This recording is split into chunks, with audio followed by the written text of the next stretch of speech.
Нисек дөрес итеп Коръән мәҗлесенә сакырырга? Коръән ашык, Коръән мәҗлесе тип сакырырга ярамай тине бер мулла.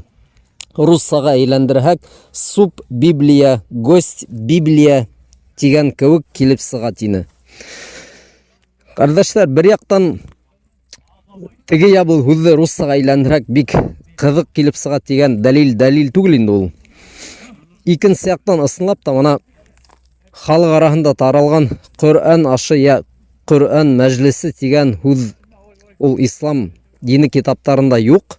Бер ниндәй дә теге танылган, таянылган фикъ китабында мәҗлисул Коръән дигән нәмә әйтелмәгән.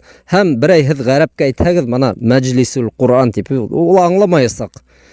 Мәсәлән, башкортларда, татарларда был теге кешене ашату һәм шуннан ашаткандан соң дуга кылу мәҗлис дип буны аңламаячак. Ул уйлаячак кемдер теге йыелгандар да мәҗлискә шунда Коръән укыйлар я тәҗвид өйрәнәләр дип шулай аңлаячак инде ул.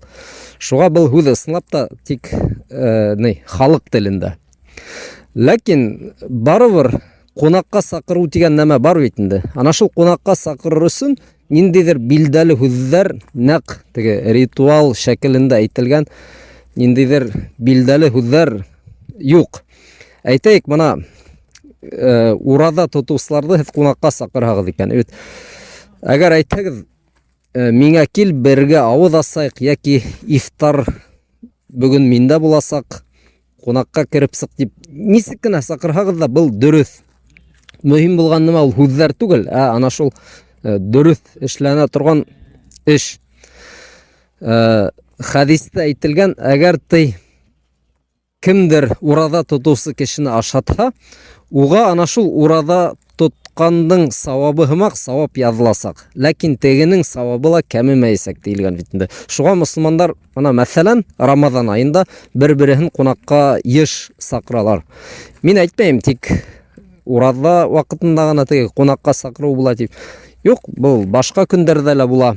Хатта ураза тутмаган кешене лә, мәсәлән, дусларыгызды йыйып алып теге әзрәк утырып алырга, күңел асып һөйләшеп, мына шуның өчен дибет. Бұл мөмкин.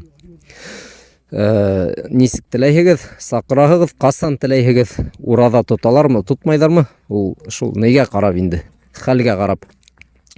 Шуннан әгәр мына кешеләр кунакка килһә, бездә нисектер mutlaq farz сымак итеп күрәләр. Кемнеңдер Коръән укып куюын, шул дуга кылып, башка кешеләр амин дип әйтеп утырга тиеш. Бул mutlaq дип күрәләр. Юк, кардәшләр, бындай теге талап юк.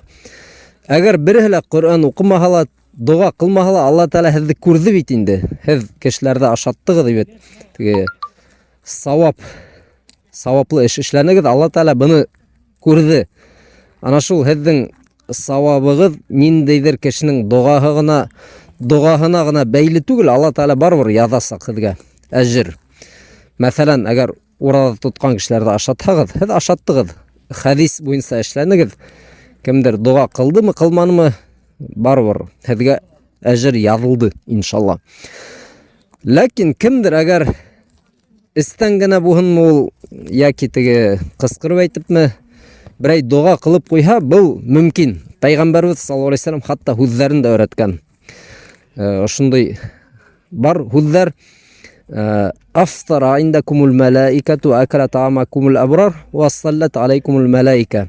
Һездә ураза тотучылар ифтар кылһын, һезнең ашыгызны изге кешеләр ашаһын һәм фәрештәләр һезнең өчен дуга кылһын. Дигән мына шундый дуга әйтеп куярга була. Шулай ук әгәр кемдер теләй икән, әйдәгез, кардәшләр, Коръән укып алайык, шуннан дуга кылырбыз дип, кемдер әгәр әйтергә теләһә ибет, был теге mutlaq рәвештә булмаһа ла һәм һәр вакыт әйтелмәһә лә, был мөмкин. Теге харам дигән нәмә юк. Мына бездә уны бит инде теге тулынса сүннәткә әйләндереп бергәндәр. Теге бозылмай торган гадәт. Нисек инде хәзер Коръән укымай, дуга кылмай сыгып китәбезме инде дип аптырайдар кешеләр ибет. Юк, сыгып китергә лә була, мөмкин. Ләкин кемдер әгәр теге Коръән укып һәм дуга кыла икән, башка кешеләр амин дип утыра икән, әгәр был еш кабатлана торган гадәт булмаһа, был мөмкин. Ана шундый фәтва биргәннәр. Бұл кардәшләр кыска гына кайһы бер мәсьәләләр, ул әйтәм бит инде, кайһы бер һорауҙарда күп мәсьәләләр була. Бөтәһендә теге бер юлы һөйләп китеп булмай, ошолай өлөшләп кенә бирәбез. Ассаламу алейкум.